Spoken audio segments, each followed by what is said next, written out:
Good day to you. Hope you're having a wonderful day. Trying to return to our normal Bible study that we were doing. Last time we had read Exodus chapter 21.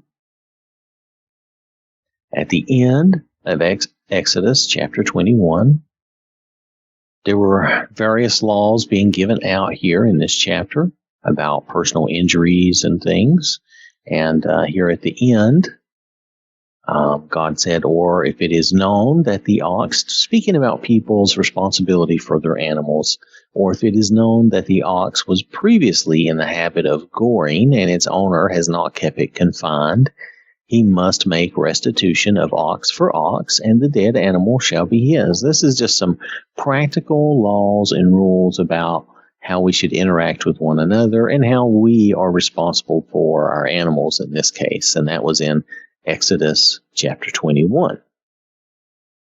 Now we're ready to read Exodus chapter 22.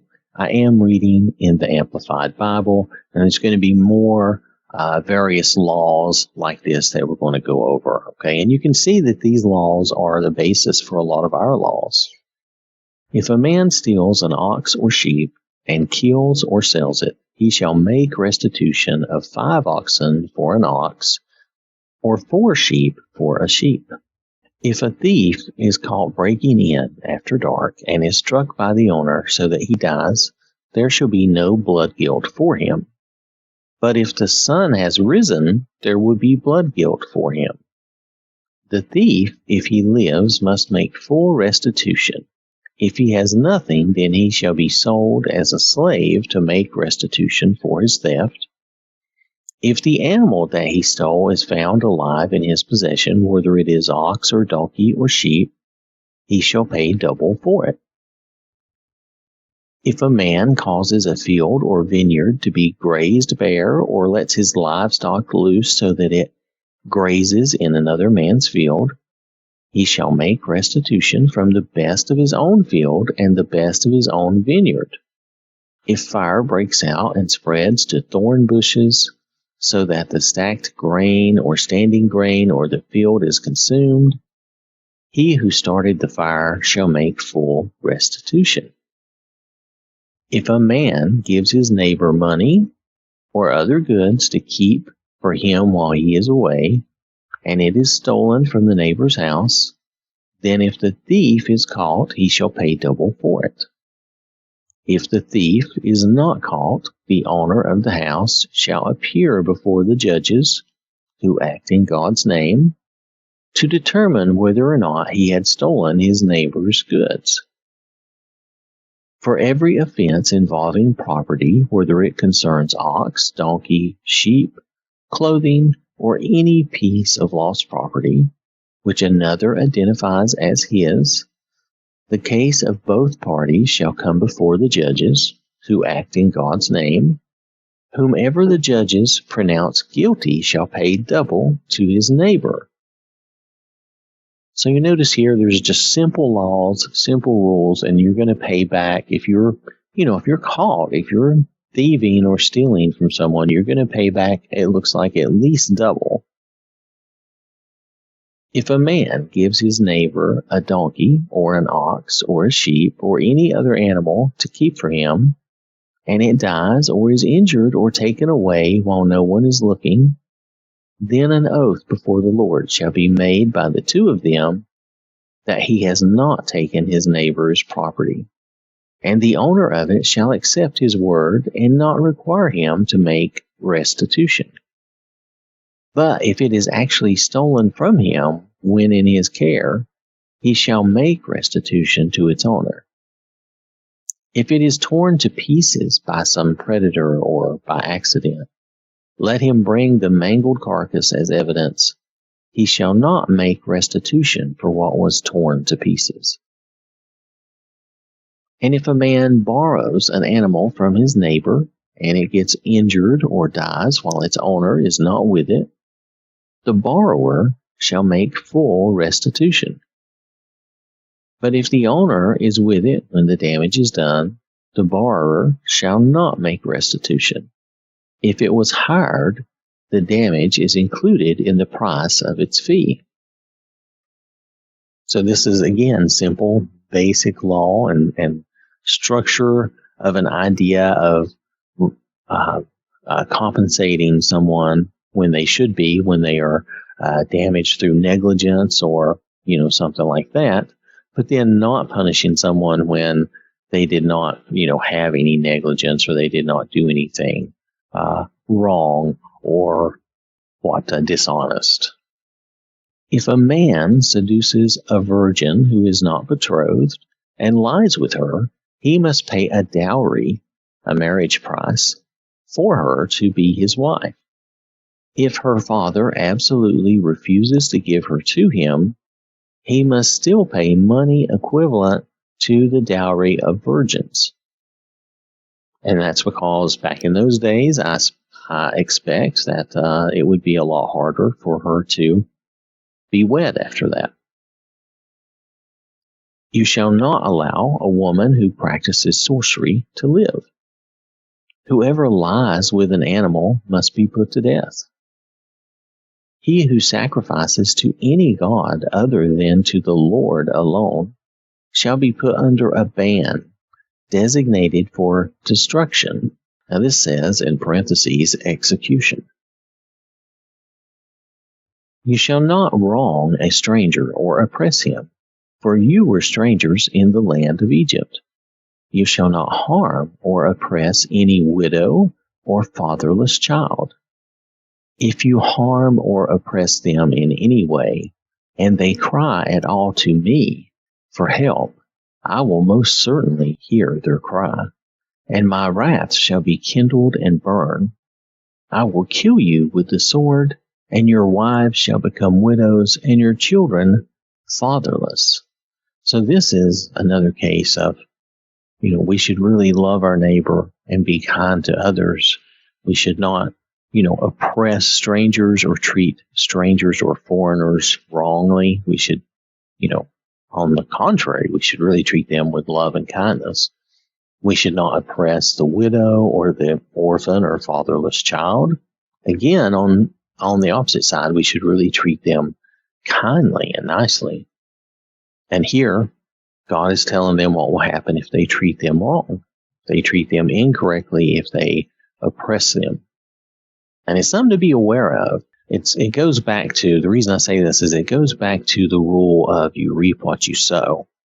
So if you're treating people wrongly and incorrectly, then you will also end up being treated wrongly and incorrectly or in a bad way. So that law does work, and it always works in everything. If you lend money to any one of my people with you who is poor, you shall not act as a creditor, professional money lender, to him. You shall not charge him interest. If you ever take your poor neighbor's robe in pledge, you must return it to him before sunset, for that is his only covering. It is his clothing for his body. In what shall he sleep? And when he cries to me for help, I will hear him, for I am compassionate and gracious. So here again, we're being told how to treat the poor. And this is at a very minimum level. This is not even some of the things we're going to read later where God is much more clear about being kind and helping the poor. This is just some basic look. Be nice to the poor. Do not charge them interest. And, if you take something from them as, like he said, as a pledge, so that would be kind of like collateral, give it back to them. They need it. They really need it. That's all they have. And notice, I will hear him, for I am compassionate and gracious. And that's God speaking. You shall not curse God, nor curse the ruler of your people, since he administers God's law. Now this is a little hard, not because you shall not curse God. That's easy. We don't want to curse God. But he says, nor curse the ruler of your people. Now I know that for us, and I'm speaking to us Americans, okay, us of the United States, sometimes we find it very hard to treat our ruler, our president, with the correct amount of respect that should be due to that office. Now, even if we disagree with the man in office, even if we don't necessarily like that person's morals or politics, we should respect the office of the president, and we should respect the person in it. They are acting in that capacity, representing us. We should act appropriately toward them, even when they're out of line and they don't act appropriately.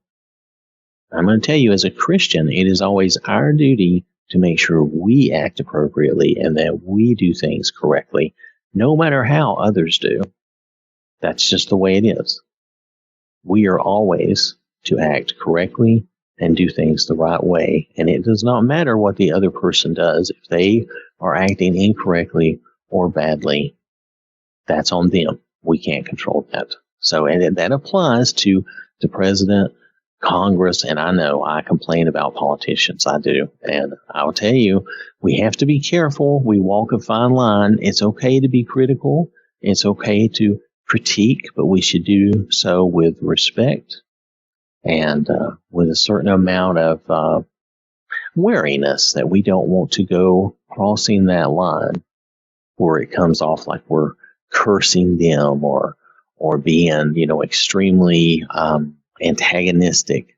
No, we want to be logical. We want to be critical, but in a good, positive way, not in a super negative way. If we're there critiquing and offering solutions, that's great. But when we just get into the name calling and get into the mudslinging and all that, then we've lost it. We've lost our moral authority. We've lost everything at that point, and you basically just become a part of the world's noise. And honestly, most of us tend to ignore that noise. So just saying. So we want to be careful that we're not cursing the rulers or the leaders of our people, our country, our states. You shall not delay the offering from your harvest and your vintage. You shall give, consecrate, dedicate to me the firstborn of your sons. You shall do the same with your oxen and with your sheep. It shall be with its mother for 7 days. On the 8th day you shall give it as an offering to me. You shall be holy men to me. Therefore you shall not eat meat from any animal that has been torn to pieces by predators in the field. You shall throw it to the dogs. So if something has been torn apart by predators, you should not eat it. You should throw it to the dogs. So this is probably a prohibition due to some health concerns, if you think about it. Like maybe if an animal was rabid or something else and it attacked another animal, and then you come along and eat that animal, it could very well pass something to you. And I throw out rabies as an option, but there could be other options. So just be aware of that. But also he says, you shall be holy men to me. That means we should be separate and apart from the world, in the sense that while we live here and we are in this world, we do not follow, what would you call it? We do not follow the immorality of the world. We follow God's morality, even though we are here with everyone else. We follow God's example and we dedicate ourselves to Him, and we keep ourselves separate from those other things in the world that would basically be ungodly, would make us impure. Basically, we stay away from sin and we follow God. That's the very extreme basic idea. That's how we keep ourselves holy to God. So that is the end of Exodus 22. I want to thank you for listening. I hope you have a wonderful day. May God bless you and watch over you. And remember, God loves you.